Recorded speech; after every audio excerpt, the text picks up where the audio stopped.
Folks, we're going to talk about a lot of different things. They've only given me a short period of time. They've given me till 4 o'clock this afternoon. And you're going to be with me, aren't you? Huh? Yeah, in my dreams only, in my dreams only. So, no, we're going to talk about complacency. Is anybody in here complacent? Liars! Every one of you, including me, we're all complacent about something. We're confident. And that leads to complacency. And then we look at mastery. Oh, and I look at this room here, and I look at this issue here, where what? Master their skills, their abilities to do the craft they've been trained to do. Where are my master electricians at? Come on now, I know I got some. See, you the man, right? You the man. Huh? Yeah. Yeah, that's you. That's you. I saw you. If you're like me, you're sucking up and get them up there. Huh? Isn't that right? Yeah. You didn't do that 40 at 60. You got to do that. But be that as it may, they master their skills. They have ability. I'm good at what I do. Every fatality I investigated was from experienced people. All 7. One was 2 months away from retirement. He's going to retire at the end of the year. 60-some years of age. Run over by a maintainer doing a grade level on a road. Actually, he was 6 weeks away from retirement. Experience, you see. He had mastered the skills. See, I can train you all day. I can train you till you're blue in the face. But if the system doesn't allow you to use the training you've been given, then what good's the training? See, I can train you day in and day out on lockout, tag-out procedures, on permit required confined space procedures. You fill in the blank, whatever procedure you want. But if the system won't allow you to use a training, then what good's the training? You say. Let me ask, I got to hurry up here. So, do employees know the hazards? Do you, as an individual, know the hazards? I submit to you, yes, you do. Matter of fact, you already know them. In essence, you've identified them. You've identified them for your kids. That's why we all protect our kiddos, because we've identified the hazards. We know what they are, and we're not going to let them do that, you see. And then we look at, see, we've confronted them, we've addressed them, and matter of fact, we've done it for years, and we've been extremely successful. Matter of fact, that's the problem. That's the problem. We do know them. We do know them. And I'm going to take this one step further, and that is risk, because risk falls in the same way. Remember what I said a while ago? You cannot deal with a hazard unless you recognize it to be a hazard, and then once you identify it as a hazard, then you identify what risk is associated with that hazard. Oh, I can't get into all these issues in the time frame that we have, my friends, but you know what the hazards are. You know what the hazard of leaving your house unlocked is going to be about. And you know what the risks are depending on what neighborhood and what part of town you live in. See, it's hazardous to leave your house unlocked, but the risk goes up higher depending on what part of town you may be living in. Does that make sense? And I want you to take that thought pattern and apply it to the workplace. And driving down the road, doing whatever you do, you see, you know the hazards.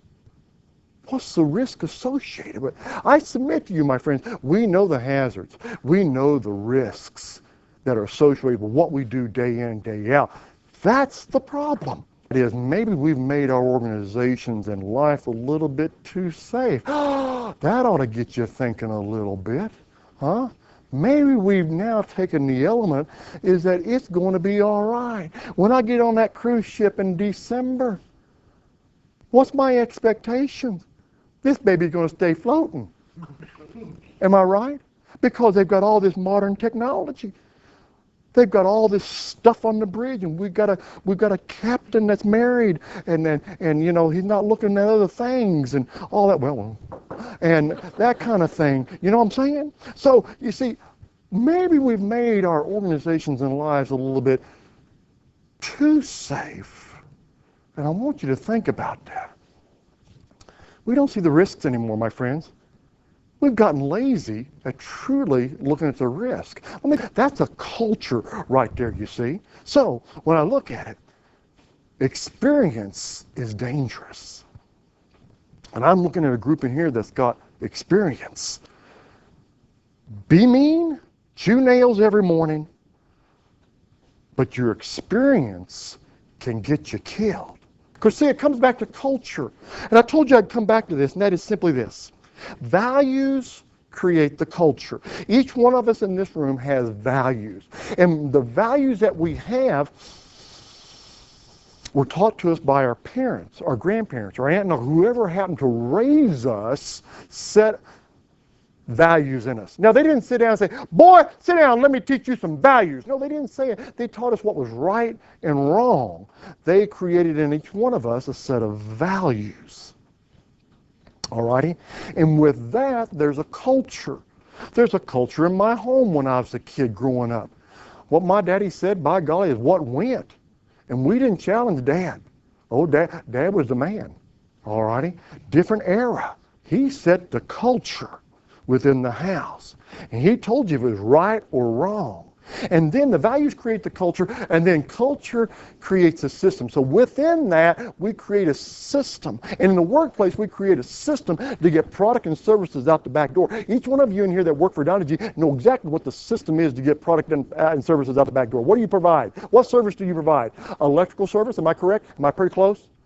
Oh, man, even the blind hog can find an acre every once in a while. I want to tell you. So you provide a service. Stop that service and find out what happened. What's happening? Oh, are you down? Oh, it's going to take 3 or 4 days. No problem. What the is going on out there? Am I close? We create a system to get product or services out the back door. System creates the attitude, and then the attitude creates the behaviors, all right?